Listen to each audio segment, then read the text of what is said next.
মাঠে নামের আগে অনেক হুঙ্কার ছিল, অনেক প্ল্যান ছিল, কিন্তু দিন শেষে বাস্তবতা কি? বাস্তবতা হলো the day belongs to Pakistan. আজ নিজেদের দ্বিতীয় দিন শেষে পাকিস্তান 179 রান তুলেছে মাত্র এক উইকেট হারিয়ে। তাও সেই উইকেটটা কি আমাদের বোলাররা নিয়েছে নাকি ভাগ্যের জোরে এসেছে? পাকিস্তানের দুই ডেবুট্যান্ট আজ আমাদের বোলারদের নিয়ে রীতিমতো ছেলে খেলা করলো। আজ আমরা কথা বলবো আজান ওয়াইসের 50, সাদমান ইসলামের সেই ভয়াবহ ক্যাচমিচ এবং আগামীকাল কেন আমাদের লাঞ্চের আগেই পাকিস্তানকে অল আউট করা জরুরি সেটা নিয়ে। প্রথমে কথা বলা যাক আজান আওয়াজকে নিয়ে। ছেলেটার আজ ডেবু ম্যাচ, অথচ ব্যাটিং দেখে মনে হলো বছর পর বছর ধরে সে এই পিচে খেলে আসছে। বাংলাদেশের পেসাররা আজ বেশ গরম ছড়িয়েছিলেন, এমনকি বল আজানের হেলমেটেও আঘাত করেছে, কিন্তু ছেলেটা টলল না। আধুনিক ক্রিকেটের টেম্পারমেন্ট কাকে বলে তা আজ সে হাতে কলমে শিখিয়ে দিল। একদম বেসিক ক্রিকেট খেলে সে তার 50 তুলে নিয়েছে এবং কাল তার সামনে সেঞ্চুরির হাতছানি।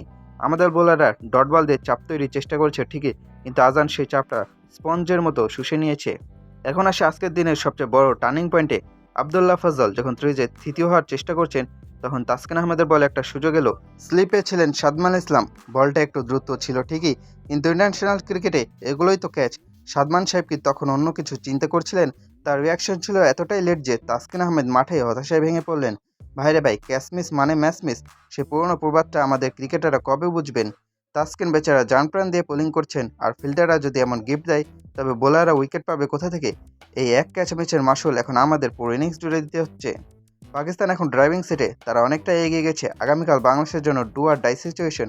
যদি আমরা আগামীকাল দুপুরে লাঞ্চের আগে পাকিস্তানকে অল আউট করতে না পারি, তবে এই ম্যাচ বাঁচানো দায়ী হয়ে পড়বে। আমাদের বোলারদের এখন একটাই লক্ষ্য হতে হবে, সকাল সকাল আজান এবং ফজলকে প্যাভিলিয়নে ফেরত পাঠানো, নতুন বলের সুবিধা নিতে হবে এবং ফিল্ডিং অন্তত শিশুসুলভ ভুলগুলো করা থেকে বন্ধ করতে হবে।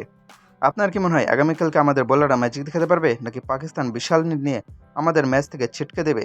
সাদমানের ক্যাচ নিয়ে আপনার মতামত কি?